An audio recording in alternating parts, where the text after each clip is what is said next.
ওকে, চলেন আমরা আজকে নতুন যে বিষয়টি নিয়ে আলোচনা করব সেটি হচ্ছে অষ্টম শ্রেণীর শিক্ষার্থীদের 8.3.1 let's recite a poem, that means sonnet. দেখেন, পোয়েমের ভিতরে আরেকটি শব্দ ব্যবহার করেছে, সনেট। এই সনেট শব্দটা আমরা একটু জানবো। সনেট অনেক প্রকারেরই রয়েছে, আহ, সেইগুলো আমরা একটু বোঝার চেষ্টা করব। আর তারপরেই এখানে একটা খুবই সুন্দর এক্সাম্পল আছে সনেটের, সেটা আমরা পড়বো। এবং এই সনেটটা থেকে কিভাবে আপনাদের বার্ষিক পরীক্ষায় এটা আসবে না, এই সনেটটা আসবে না, যেটা আমরা এখানে দেখতে পাচ্ছি এটা আসবে না, কিন্তু এটার আদলে প্রশ্নগুলো কিরকম হতে পারে সেভাবে প্রশ্নগুলো সলভ করব আজকে বার্ষিক পরীক্ষা 24-এ। খেয়াল করেন, this poem is a sonnet. শুরুতেই বলেছে যে এই কবিতাটি হচ্ছে একটি sonnet. A sonnet is a type of poem that consist of 14 lines. তাহলে আমাদের কয়টা লাইন থাকবে একটা সনেটে? একটা সনেট গঠিত হবে 14. 14, 14টি লাইন দিয়ে। ইন আ সনেট, একটা সনেটে, the poet typically expresses a single theme or idea। তাহলে এই ধরনের লেখায় রাইটার যেটা করে, একটা আইডিয়াকে এক্সপ্রেস করে বা প্রকাশ করে সবসময়। Related to love or mortality, এই থিমগুলো সবসময় কানেক্টেড থাকে লাভ রিলেটেড অর মোর্টালিটি। মোর্টালিটি শব্দটির অর্থ কারো জানা আছে? মরণশীল। মরণশীল। এই ধরনের থিমগুলো নিয়েই মূলত সনেট গুলো লেখা হয়। এর বাইরেও কিন্তু অনেক কথা আছে সনেট নিয়ে। আমরা শুধু এখানে যতটুকু আপনাদের দিয়েছে ততটুকুর সাথে যতটুকু প্রাসঙ্গিক ততটুকুই শিখবো, ঠিক আছে? এই সনেট নিয়ে মনে করেন যে আমাদের অনেক পড়তে হতো, বাট এতগুলো আপনাদের পড়ার দরকার নেই। জাস্ট শুধু শব্দটার সাথে আপনাদের পরিচয় করিয়ে দেওয়াটাই হচ্ছে এই লেসনটার মূল উদ্দেশ্য।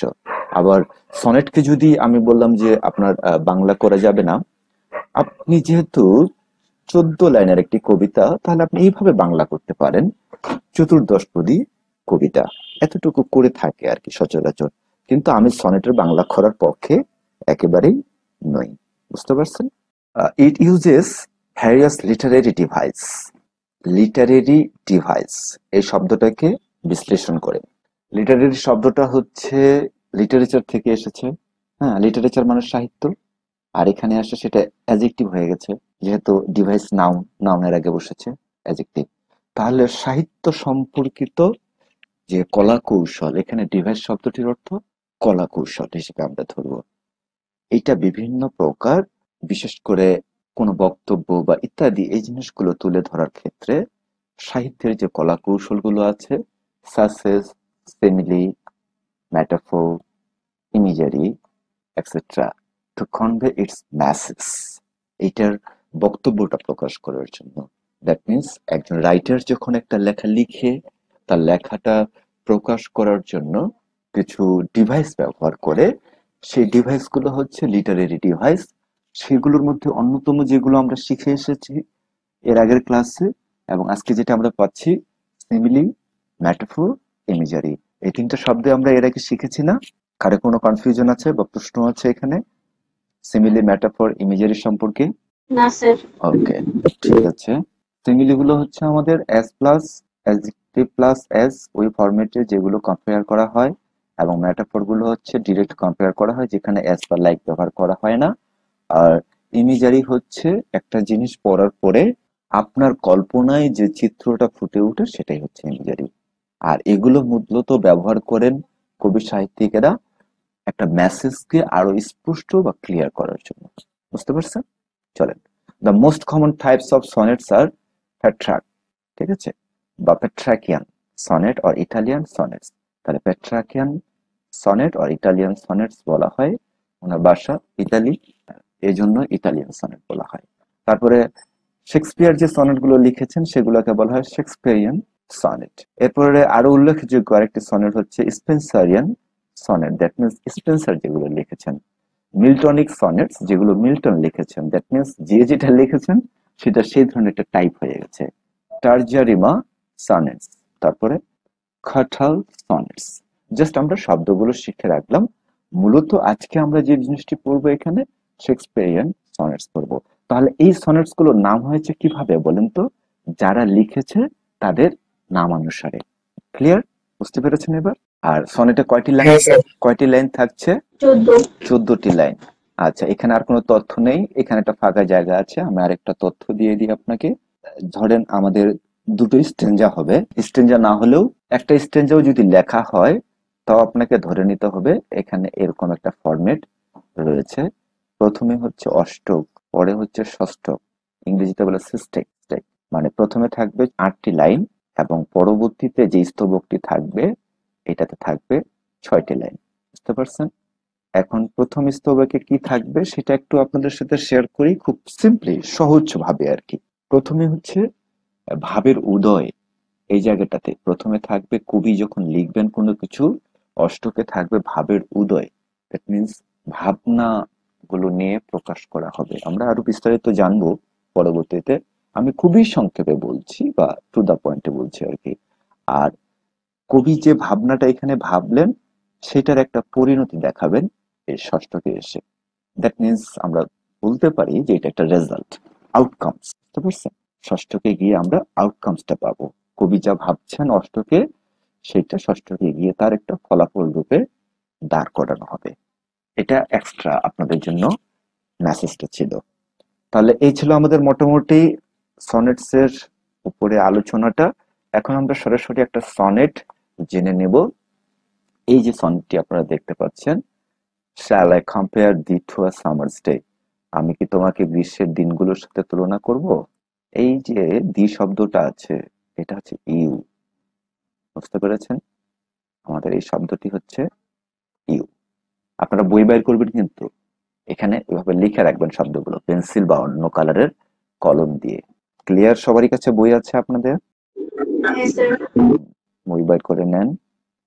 আমরা একটু দ্রুত যাব সব সময়, যদিও দ্রুত যাওয়ার চেষ্টা করি, আসলে বোঝানোর স্বার্থে অনেক সময় আমরা দ্রুত যেতে পারি না, কারণ একটা জিনিস যখন আমরা আলোচনা করছি।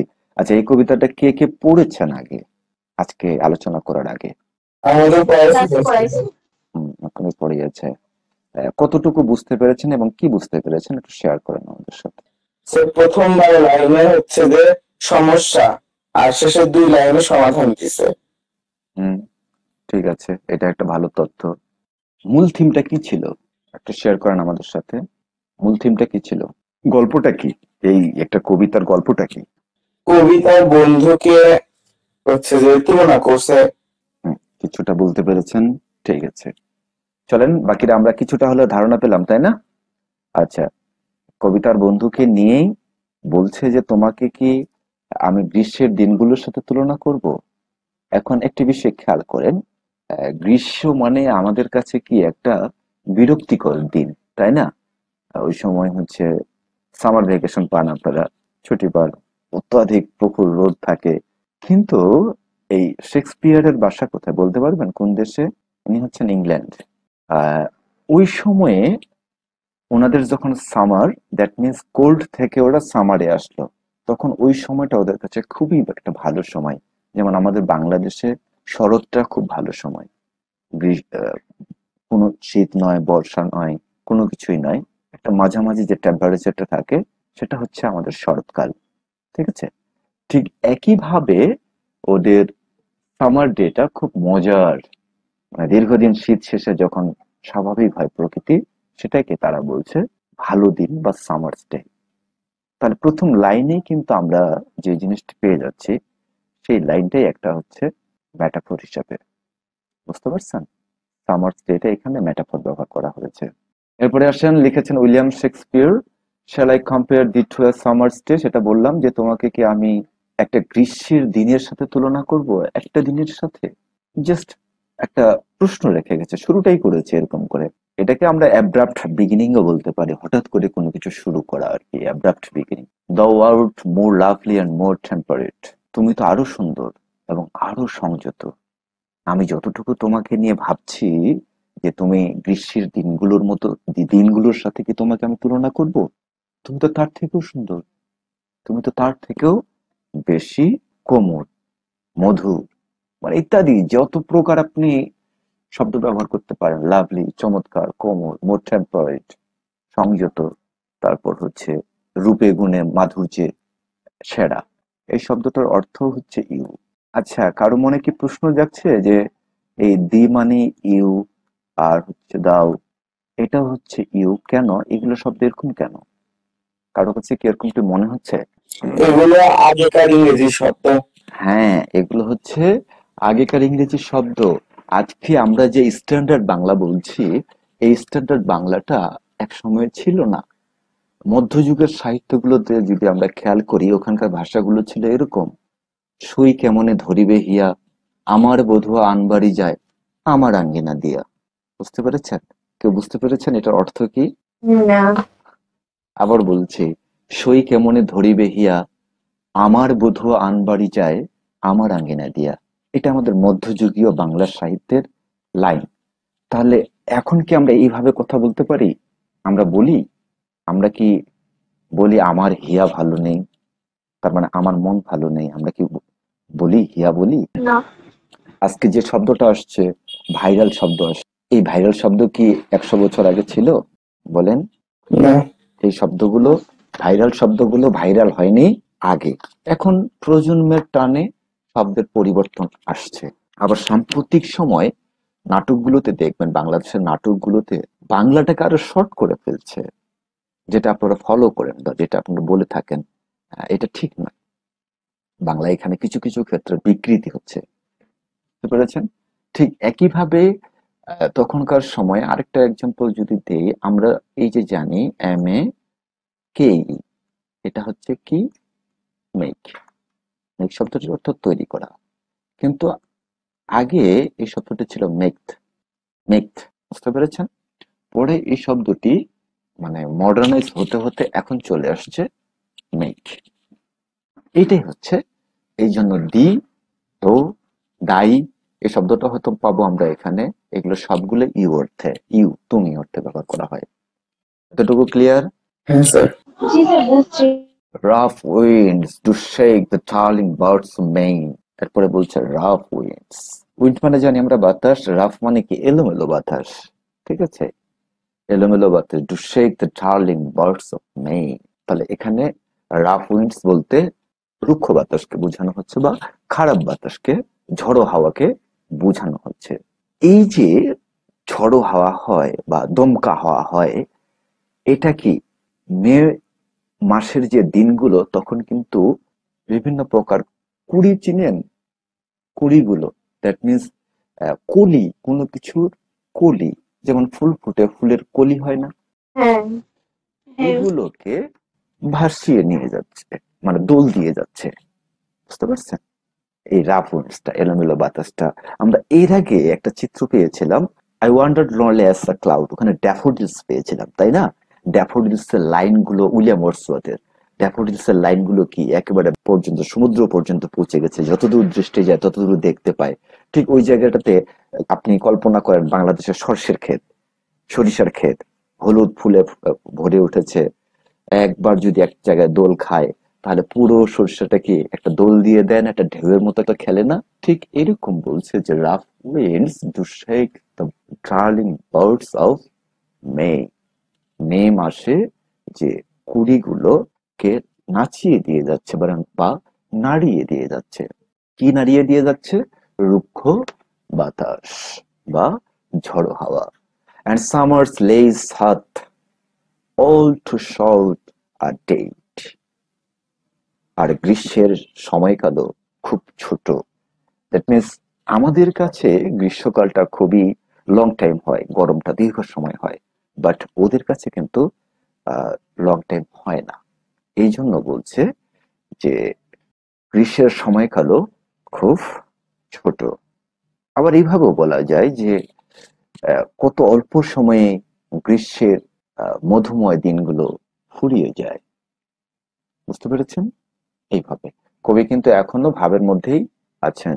সামটাইম, মাঝে মধ্যে, to hold the I of haven shines, কখনো কখনো আকাশের চোখ খুব বেশি গরম হয়ে ওঠে। এটা আমরা বলতে পারি যে তপ্ত আকাশ রক্তিম চোখে তাকিয়ে আছে কখনো কখনো। রক্তিম চোখে তাকিয়ে থাকা মানে কি রোদ ভালো উঠেছে। আপনাদের একটু মিলাতে কষ্ট হবে এই জায়গাটাতে, যে রোদ উঠলেই তো বিরক্ত লাগে বা হচ্ছে গরম লাগে। এই যেমন বর্তমান খুব গরম চলছে এলাকায় এলাকায়, কিন্তু ওরা আবার এটাকে এত এনজয় করছে কেন? বুঝতে পেরেছেন?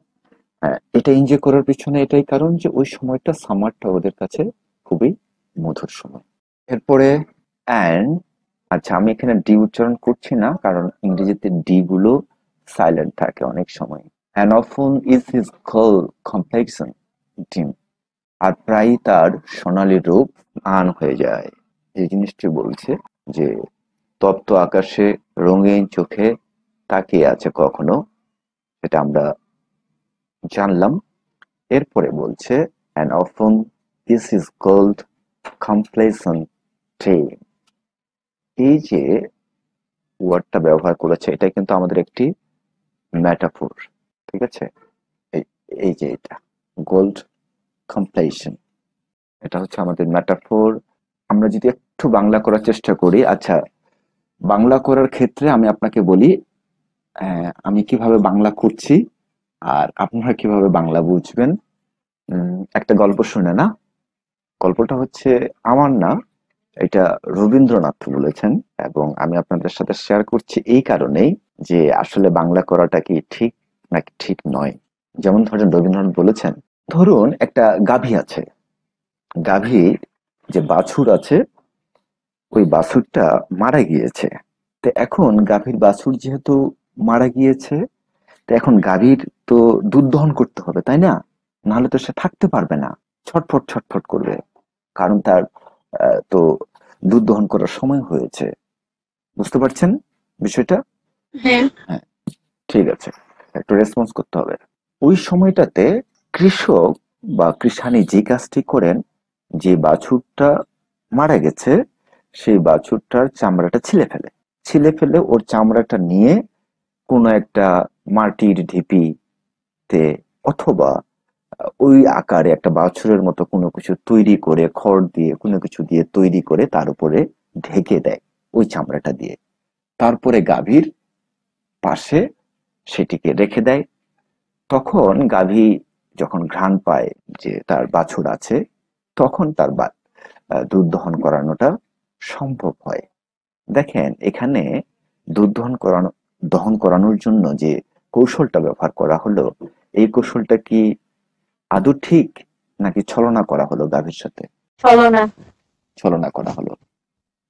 একইভাবে রবীন্দ্রনাথ তখন বলছে, আমরা যখন কোনো ইংরেজি গল্পের বা কবিতার বাংলা অনুবাদ করি তখন শুধু সেটা ছলনাই করা হয়, মানে এখন যেটা আমরা করছি। বুঝতে পারছেন?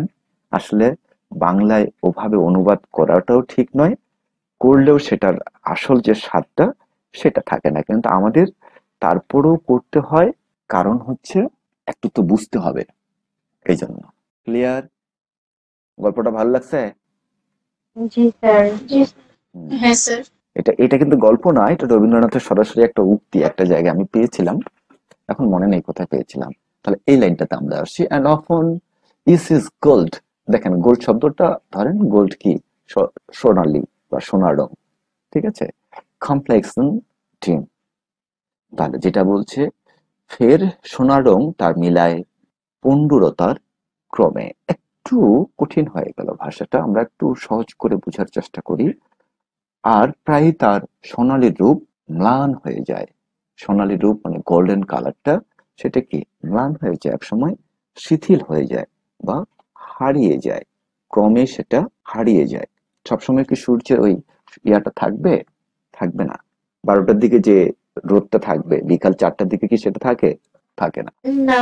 এরপরে আসেন and every fair from fair something declines।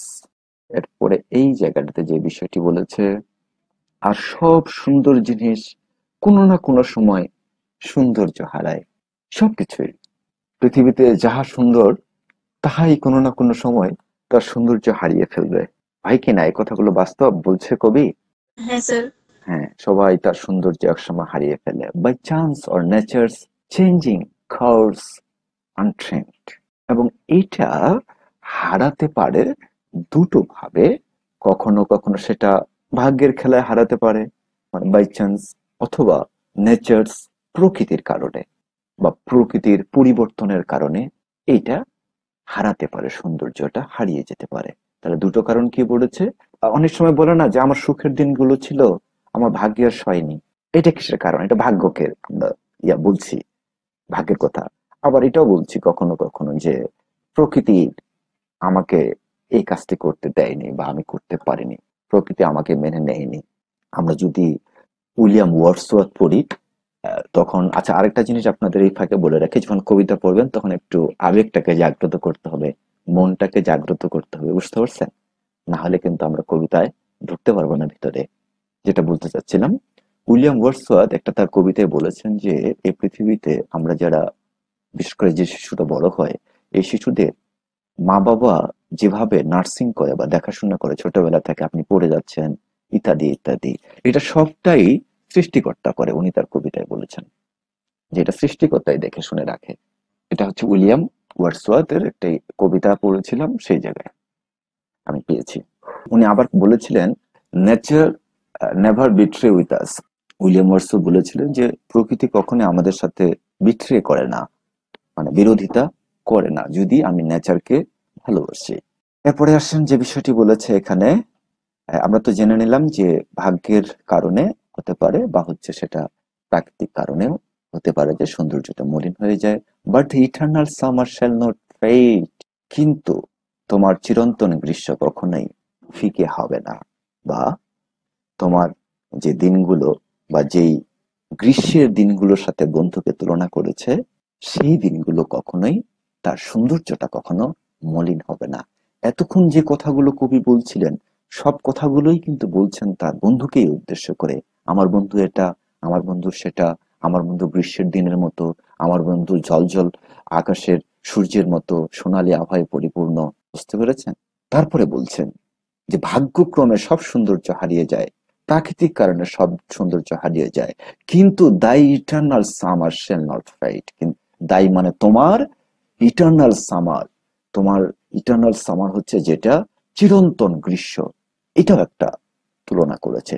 এই চিরন্তন গ্রীষ্মটাকে তার বন্ধু সৌন্দর্য, তার বন্ধু সৌন্দর্য কখনোই ফেড হবে না, মলিন হয়ে যাবে না, হারিয়ে যাবে না। বুঝে হচ্ছে? হ্যাঁ Good. হ্যাঁ sir. Okay. Nor loss, procession or that fair thou owest. এরপরে যে বিষয়টি বলছে, তোমার সেই সুন্দর চেহারা কখনো হারাবে না। এটা একেবারে সিম্পল মিনিং আমি নিয়ে আসছি। Nor shall death balk, thou wanderest in his shade. এখানে যে শব্দগুলো বোল্ড করে দেওয়া হয়েছে, এই শব্দগুলো বোল্ড করে দেওয়ার কারণ আছে। প্রত্যেকটা শব্দ একটু ডিফারেন্ট, এবং এই শব্দগুলোই আমরা পরবর্তীতে যখন ম্যাটাফোর নিয়ে আলোচনা করব তখন এইগুলোই কাজে আসবে আপনাদের। বুঝতে পারছেন? এরপরে বলছে, নর শেল ডেইথ বর্গ দ্য ওয়ান্ডার্স্ট ইন হিজ শেড। অনেক ভারী একটা কথা। মৃত্যু অহংকার করে বলতে পারবে না যে তুমি তার ছায়ায় হারিয়ে গেছো। পৃথিবীতে সবকিছুর মৃত্যু আছে, আছে না? আছে কিনা? হ্যাঁ হ্যাঁ স্যার কিন্তু কবি এমন ভাবে বর্ণনা করছেন তার বন্ধুকে যে মৃত্যু তার ছায়া দিয়েও তোমাকে ঢেকে দিতে পারবে না। তাহলে কবির ভালোবাসাটা তার বন্ধুর প্রতি, এই বন্ধুটা কিন্তু তার একজন ছেলে বন্ধু, হ্যাঁ, ছেলে বন্ধুকেই উল্লেখ করে উনি এই সনেটটা লিখেছেন। আর এই সনেটটা হচ্ছে 18 নাম্বার সনেট ওনার। তাহলে উনি যে বিষয়টি বলছেন যে এই জায়গাটাতে মৃত্যু আস্ফালন করবে না মৃত্যু, তুমি তার ছায়াধীন, যে তুমি তার নিয়ন্ত্রণে আছো, মৃত্যু তোমাকে গ্রাস করছে। এখানে তাকে বলতে তার সৌন্দর্যগুলোর কথা বলা হচ্ছে, কিন্তু সে তো একসময় মৃত্যুবরণ করবে, তাই না? সে তো মৃত্যুবরণ করবে, শেক্সপিয়ার তো মৃত্যুবরণ করবে, আমরা সবাই মৃত্যুবরণ করব, কিন্তু তার যে সৌন্দর্যটা সেটার মৃত্যু হবে না, সেটাই বলছে। আমরা এখানে আমরা এইভাবেও এটা সহজভাবে একটা এক্সাম্পল দিতে পারি যে আমরা মরে যাই, চলে যাই, কিন্তু আমাদের যে ভালো কর্মগুলো রয়েছে সেই কর্মগুলো কিন্তু আজীবন থেকে যায়, থেকে যায় না? ঠিক এভাবেও আমরা এই বিষয়টা চিন্তা করতে পারি। when in eternal lines to time thou goest, কারণ তুমি চিরকাল সময়ের কবিতার লাইনে বেঁচে থাকবে। এই সময়ে এই যে কবিতাটি আমি লিখছি, তুমি তার কবিতার প্রাণোচ্ছল দিন রবে যতকাল। আমি যে এইখানে তোমাকে এই কবিতার মধ্যে তোমাকে বাঁচিয়ে রেখেছি, আজকে দেখেন, আজকে 500 বছর পরেও কিন্তু আমরা এই কবিতাটা পড়ছি, তার বন্ধুর সৌন্দর্যগুলো পড়ছি। তাহলে ওনারা মরে ভূত হয়ে গেছেন, তাই না? মরে ভূত হয়ে গিয়েছেন না, কিন্তু তার সৌন্দর্যটা কি ভূত হয়েছে? মৃত্যু কি না। ঢেকে দিতে পেরেছে? পারেনি। সেই কথাটাই এখানে বলছে, কারণ তুমি চিরকাল এই যে কবিতার লাইনগুলো আছে, এই কবিতার লাইনের মধ্যেই বেঁচে থাকবে। So long as man can breathe or eyes can see, যতদিন মানুষ বেঁচে থাকবে এবং চোখ দিয়ে দেখতে পারবে, অথবা আমরা বলতে পারি যতদিন মানবের আছে শ্বাস কিংবা চোখের জ্যোতি। এক একজন এক এক ভাবে এটা ট্রান্সলেট করতে পারেন, বুঝতে পেরেছেন? আপনি আপনার মতো করতে পারেন। যতদিন রবে পদ্মা মেঘনা যমুনা, এরকম ততদিন, যতদিন রবে প্রবাহমান নদী ততদিন বেঁচে থাকবে আমাদের নেতা, ইত্যাদি ইত্যাদি বিভিন্ন ভাবে মানুষ স্লোগানগুলো করে থাকে, সেই কথাটি বলছে। এরপরে বলছে so long lives this and this gives life to thee, ততদিন এই কবিতাটি বেঁচে থাকবে এবং তোমাকে জীবন দেবে। যতদিন এই কবিতাটি বেঁচে থাকবে ততদিন তুমি বেঁচে থাকবে। এই যে শেষ দুই লাইনের কথা বলেছিল তখন তাসিন, এই দুই লাইনে মোটামুটি একটা ফিনিশিং দিয়ে দিয়েছেন। উনি যে কথাগুলো বলেছেন আসলে কি ঠিক? বেঁচে আছেন কি উনি আমাদের মাঝে, ওনার বন্ধু? কথা বলেন। হ্যাঁ স্যার। বেঁচে না থাকলে আমরা কিভাবে তাকে জানলাম, বুঝলাম, পড়লাম? কিভাবে পড়লাম বলেন?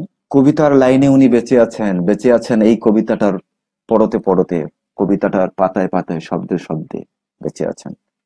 ওনার দেহের মৃত্যু হয়েছে, কিন্তু ওনার সৌন্দর্যের যে বর্ণনা করেছেন, আপনি 500 বছর পরেও পড়ছেন, 5000 বছর পরেও যে আমরা পড়বো না, এমন কি কোনো কথা আছে? আমরা কি এটা নিশ্চিত করে বলতে পারি? বলতে পারি না, বুঝতে পারছেন? তিনি বেঁচে আছেন আমাদের মাঝে, ঠিক যেমনটি আসলে এটা হচ্ছে visionary power of a poet, একটা কবির মানে দূরদৃষ্টি। এমন ভাগ করে উনি এই সনেটটি লিখেছেন বা প্রকাশ করেছেন, তার বন্ধুকে তুলে ধরেছেন। সেই যে যতদিন বেঁচে থাকবে এই কবিতার লাইন, ততদিন তুমিও বেঁচে থাকবে, সাথেই থাকবে এই কবিতার সাথে। তার মানে কতটুকু ভালোবাসা থেকে একটা মানুষকে নিয়ে এভাবে লেখা যায়, জাস্ট ইমাজিন করেন। বুঝে গেছে সবাই? হ্যাঁ স্যার। জুই, অরণ্য, হ্যাঁ স্যার। জি ওকে, স্যার। আচ্ছা। এরপরে আমরা যে কাজটি করব, আমরা এটা নিয়ে মোটামুটি শেষ করলাম। এরপরে আপনাদের এখানে যে কাজটি রয়েছে, এই কাজটি যেহেতু সরাসরি পরীক্ষায় আসবে না, অতএব আমরা এই কাজটি দিচ্ছি না। আপনি জাস্ট একটু খালি কি করতে বলেছে খেয়াল করেন। নিউ ওয়ার্ডস, নতুন ওয়ার্ড পেয়েছি আমরা, দি। দি হচ্ছে you in old English as the object, ঠিক আছে? ওল্ড ইংলিশ এটা এক্সাম্পল হিসেবে দিয়েছে, I give thee a book. In old English I give you a book. তাহলে ওল্ড ইংলিশ এটা কি ছিল? আমি তোমাকে একটা বই দিয়েছিলাম। এখন এটা দিয়ে নতুন সেন্টেন্স করতে হবে আপনাকে।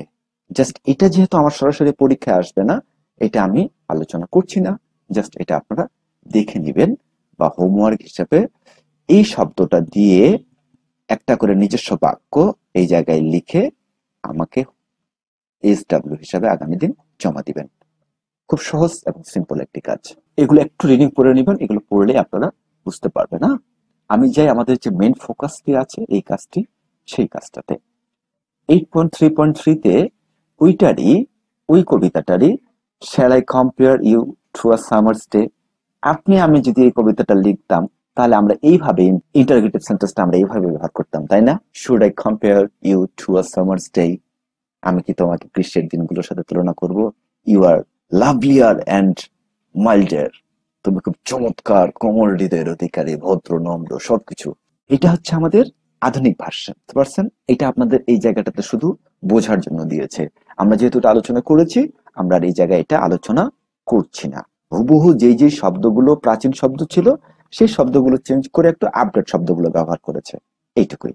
এরপরে আসেন 8.3.4, এই জায়গাটাতে এসে আপনাদের লাইন্স দিয়েছে এবং এক্সপ্লানেশন দিয়েছে। আমি কিন্তু প্রত্যেকটি লাইনের এক্সপ্লানেশন করেছি, তাই না? আমি করেছি না? আমি আমার মতো করে করেছি। এখানে মোটামুটি সম্ভাব্য একটা সর্বজন স্বীকৃত লাইনের এক্সপ্লানেশন রয়েছে। জাস্ট এই এক্সপ্লানেশন গুলো একটু জাস্ট রিডিং পড়বেন আপনারা, আর কিছুই না। আমার মূল টার্গেটটা কোথায় বলেন তো? আপনি কি বুঝতে পারছেন যে আমি কোন জায়গাটাতে যেতে চাচ্ছি? কেউ গেস করতে পারছেন? কেউ গেস করতে পারছেন আমি কোন জায়গায় যেতে চাচ্ছি? আমি যেতে চাচ্ছি আপনাদের প্রশ্ন কিভাবে হবে পরীক্ষায়, সেই জায়গাটাতে, সেটা নিয়ে কাজ করব। বুঝতে পারছেন? এই এক্সপ্লানেশন গুলো জাস্ট রিড আউট করে নেবেন আপনারা। আর আগামী বছরগুলোতে এগুলো থাকবে না। আগামী বছর যখন টেক্সটটাকে মডিফাই করবে তখন এই টপিক গুলো থাকবে না। এই জন্য আমি এটাতে আর ফোকাস দিচ্ছি না বা টাইম দিচ্ছি না। আর আগামী ক্লাসে আমরা যেটা করব, এখান থেকে কারো কোনো সমস্যা থাকলে, কেউ বুঝতে না পারলে সেটা আমাকে জানাবেন। ওকে, ক্লিয়ার? তাহলে আমরা এটাও শেষ করলাম। আমরা 8.3.5 আগের ক্লাসেই শেষ করেছি। এখন আমাদের মূল ফোকাস হচ্ছে এই কাজটি করা, যেটা পরীক্ষায় আসবে। এখানে দেখেন, shall I compare thee to a summer's day. তো এখানে কম্পেয়ারিং থিং বা পার্সনটা কি? তাহলে এখানে কম্পেয়ারিং করা হয়েছে ব্যক্তিকে দি। তাহলে মেটাফোর কোনটা এখানকার? কম্পেয়ার টু, যার সাথে কম্পেয়ার করা হয়েছে সামার্স ডে, গ্রীষ্মের দিনগুলো। রিজনটা কি? কারণটা কি? To compare the beauty of his beloved, তার প্রিয় ব্যক্তির কাছে সে কম্পেয়ার করেছে। আচ্ছা, এখানে বিলাভেড এবং লাভার এই দুটো শব্দ আপনাদের একটু কনফিউশন হয়। আপনারা সবাই ছেলে মেয়ে উভয়ই আমরা কি করি, লাভার শব্দটা ব্যবহার করি, but this is not correct. ঠিক আছে? ছেলেদের ক্ষেত্রে ব্যবহার করার শব্দ হচ্ছে, ছেলেরা যখন তার প্রিয়তমার উদ্দেশ্যে বা প্রিয় কোনো ব্যক্তির উদ্দেশ্যে শব্দ ব্যবহার করবে তখন বিলাভেড শব্দটি ব্যবহার করবে। ঠিক আছে? বিলাভেড। আর মেয়েরা যখন তার প্রিয় কোনো ব্যক্তি বা বস্তু নয়, ব্যক্তির ক্ষেত্রে ব্যবহার করবে, সেটি হচ্ছে লাভার শব্দটি ব্যবহার করবে। বুঝতে পেরেছেন? এতদিন আমরা এই শব্দটা জানতাম? না স্যার। জানতাম না। ঠিক আছে, তাহলে চলেন এই একইভাবে, তাহলে কেন উনি কি রিজনে এটা ব্যবহার করেছেন, এই রিজনটা আমাকে লিখতে হবে। To compare the beauty of his beloved, তার প্রিয়তমার সৌন্দর্যকে তুলনা করার জন্য ব্যবহার করেছেন। বুঝতে পারছেন? একইভাবে পরের লাইনটা দিয়েছে, এখানে লাইনগুলো দিয়ে দিয়েছে। Rough winds to shake the darling buds of মে। তাহলে এখানে কম্পেয়ারিং থিং হচ্ছে darling buds of May, rough winds, তাহলে ওই গ্রীষ্মের দিনগুলোকে, সামার সিজন। ঠিক আছে? তাহলে এখানে হবে আমাদের সামার সিজন। আমরা কিন্তু সবটাই করে দিব না, বাকিটা হোমওয়ার্ক দেব। Summer season. তাহলে কম্পেয়ার টু কার সাথে তুলনা করেছে একটু খেয়াল করো। ওই লাইনটাতে কার সাথে তুলনা করেছে সামার সিজনকে? এখানে যতগুলো কালো করে দেওয়া হয়েছে, দ্যাট মিন্স বোল্ড করে দেওয়া হয়েছে, সবগুলো এই জায়গায় বসবে, ডার্লিং বার্ডস। তাহলে এখন যদি আমি বলি যে এর কারণটা কি, ডার্লিং বার্ডস এর সাথে কেন কম্পেয়ার করা হয়েছে, কারণটা এভাবে লিখতে পারেন, to indicate the beginning and freshness of the summer season. Summer সিজনের ডার্লিং বার্ডস হচ্ছে কলি, কথা বলেছিলাম আমরা, মে মাসের কলি। তা কলি মানে কি? কোনো কিছু শুরু, সূচনা, তাই না? তাহলে সামারের সূচনাটাকে, ফ্রেশ মোমেন্টটাকে তুলে ধরার জন্য, সতেজতাটাকে তুলে ধরার জন্যই ব্যবহার করা হয়েছে। দেখেন তো কিভাবে আমি আলোচনা করছি বিষয়টা, বুঝতে পারছেন আপনারা?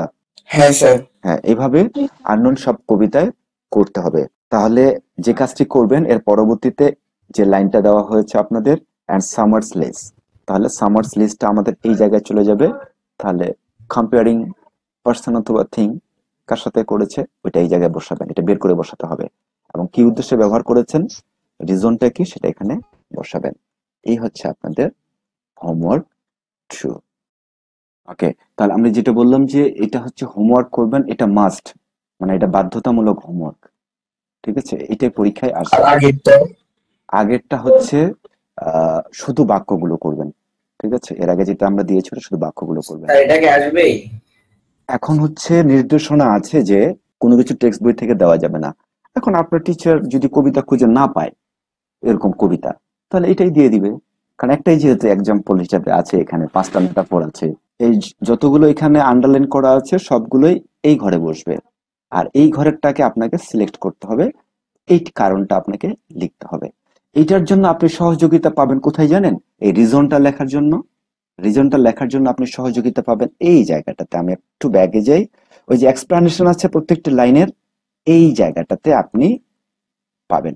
এখান থেকে যে কেন ব্যবহার করেছে কবি সেটা এখান থেকে সেটা নিবেন, একটু স্টাডি করেন আর কি, আপনাদেরও একটু স্টাডি করা দরকার আছে, সেলফ স্টাডি। তাহলে আমরা চলে যাই এখানে। এরপরে যেটা তাসকিয়া, এটা একটা এসএস ব্যবহার করো তাসকিয়া। এইটা তাসকিয়ার জন্য 200% করতেই হবে, হ্যাঁ স্যার দিছি। আর অন্যদের জন্য 90%। কারণ এই প্যাটার্নে 8 দের পরীক্ষা হবে না, বাট তাসকিয়ার আবার প্রশ্ন আছে, ঠিক আছে? এই যে আমি তখন বললাম না একটা ইনফরমেশন, সনেট 18 হচ্ছে আমাদের এটা, এই যে সনেট 18। তাহলে এই প্রশ্নগুলো নিয়েও আপনারা কাজ করবেন, এটাও আপনাদের হোমওয়ার্ক হিসেবে থাকলো সবারই জন্য। একটু কাজ করবেন, যদি কাজ করেন তাহলে শেখা যায়, কাজ না করলে কিন্তু শেখা যায় না। এবং আমার আজকে যে টার্গেটটা, মানে আমি যে টার্গেট নিয়ে আজকে ক্লাসে বসেছি সেটা হচ্ছে এটা, খেয়াল করেন 8.3.8। এটা হচ্ছে আপনাদের কি বলেছে, dear students read the summary and the central theme. তাহলে সামারি এবং সেন্ট্রাল থিম আমরা একই অর্থে ব্যবহার করতে পারি, মেইন বিষয়টা এবং সারমর্ম অফ দ্য পোয়েম। এখানে কবিতাটার সামারিটা দেওয়া আছে, এই সামারিটা অনেক বড় করে লেখা আছে, এই যে 1 প্যারা 2 প্যারা 3 4 প্যারায় লেখা আছে। তাহলে এই যে বিষয়টি পরীক্ষায় আপনি কখনোই যাদের সামারি আসবে এতটা লিখবেন না, সর্বোচ্চ লিখবেন যদি কমপ্লেক্স সেন্টেন্স ব্যবহার করেন তাহলে 5 to 6, 5 থেকে 6টি বাক্য। আর যদি সিম্পল সেন্টেন্স ব্যবহার করেন 7 থেকে 9টি বাক্য, মানে একটা প্যারাগ্রাফের থেকেও ছোট। এখন মনে করেন কেউ যদি বলেন যে তোমার দাদা কিভাবে মারা গিয়েছিল, ওই পড়লো আর মরলো, এরকম করে না, কিন্তু একটু ব্যাখ্যা করে বলতে হবে। এবং সামারিটা কিভাবে মূলত লিখতে হয়, আমরা এইটা যদি পড়ি, রিড আউট করি, তাহলে আমরা বুঝতে পারবো। এখানে বিস্তারিতভাবে লেখা আছে, আপনি আগামী দিন হোমওয়ার্ক 4 হিসাবে এটা থাকবে, এটাকে ছোট করে লেখা। তাহলে 4টা হোমওয়ার্ক পড়লো, কিন্তু তার মানে 4টি কাজ যদি আপনি ঠিক মতো করেন ক্লাস 8, আমি যেভাবে কাজটা দিয়েছি এইভাবেই যদি আপনি কাজটি করেন, তাহলে পরবর্তীতে আপনার ওই যে পোয়েট্রির যে অংশটা, এই অংশটা আমার সুন্দর করে শেষ হবে। আজকে যারা এই ক্লাসটি করতে পারলো না তাদের জন্য আসলে একটা দুঃখজনক বিষয় যে এই আলোচনাটা তো সে আর পাবে না। তাহলে এই কাজটি আমরা যেটা করব, আপনারা নিজের থেকেই শর্ট করবেন, তারপরেও আগামী দিন এই যতগুলো হোমওয়ার্ক দিয়েছি বা হচ্ছে যে কাজগুলো আপনাদের পড়তে দিয়েছি, এইগুলোর উপরেই সব ক্লাসটাই হবে আগামী দিন। তার মানে আগামী দিন হচ্ছে আমাদের সর্বশেষ ক্লাস, বুঝতে পারছেন? আমরা আগামী দিন এগুলো বিষয়ে আরো ভালো প্রস্তুতি নিব। এই হচ্ছে আমাদের আজকের আলোচনা। আমরা তাহলে আজকে আলোচনাটা এখানে শেষ করি। কি ওকে বলেন? স্যার, আসসালামু আলাইকুম। হ্যাঁ, ওয়ালাইকুম আসসালাম। স্যার আসসালামু আলাইকুম। হ্যাঁ।